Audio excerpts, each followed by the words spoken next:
Thank you, Dr. Jay Prakash. Very enlightening talk on this good role of criminalizing in politics, what is going wrong with the country.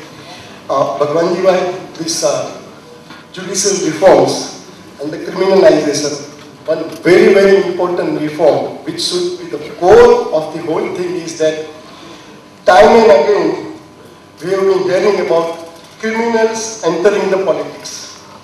The statistics are that 128 of the 543 MPs of 2004 election faced criminal charges, including 84 for murder and extortion, no less than that.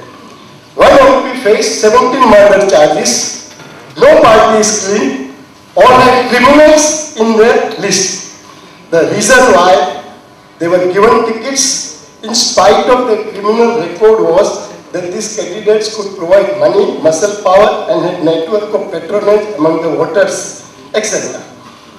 They wanted to contest elections, as Dr. Prakash rightly said, that they could influence the police and the other bureaucrats, and thereby they would use their clout, tone down or dismiss their cases in due course, and thereby thwart the very subversion of justice.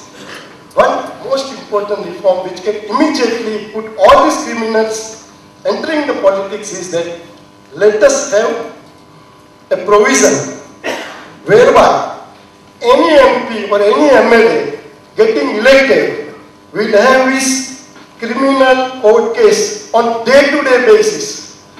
One important reform, the minute this happens, they know that by getting elected, it is going to be a reverse process. Their cases will be heard on day-to-day basis and it will be dismissed in the soonest possible time.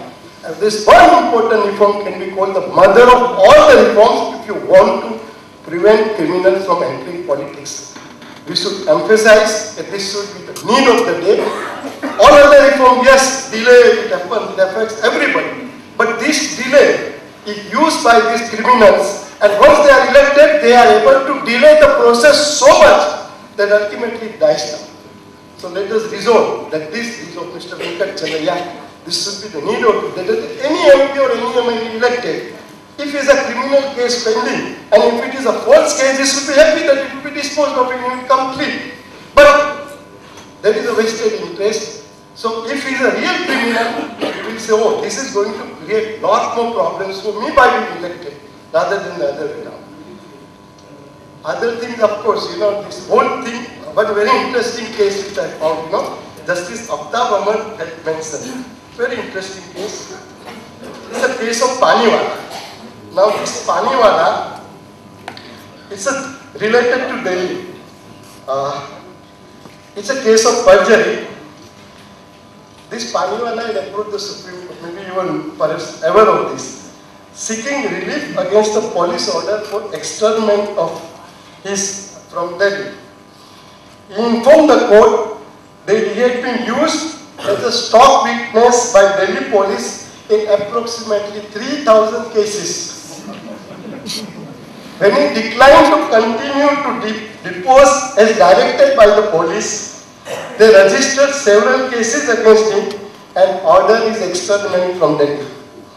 On the orders of the Supreme Court, Paniwala's externment from Delhi was withdrawn. But the most unfortunate part is what has happened to 3,000 cases where he had given this false witness. There was no retrial. Now, in order to prevent this, one of the other most important judicial reform, which in my opinion is the need of the day, is nobody knows how many innocent persons in these 3,000 cases may have been convicted.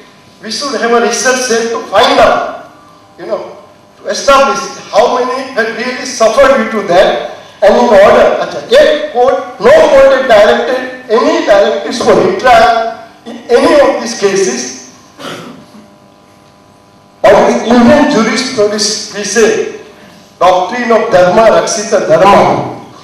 Why not we have something where perjury is itself a criminal, is treated as if somebody has committed a perjury, in my case, I should be allowed to file a criminal case and continue and persist it. There are even cases where chief ministers have signed false affidavits. I have got my own case, where I was shocked and surprised that things go to that extent. Super judge. But it's wonderful. So one judicial reform which is really necessary, something to do about this budget.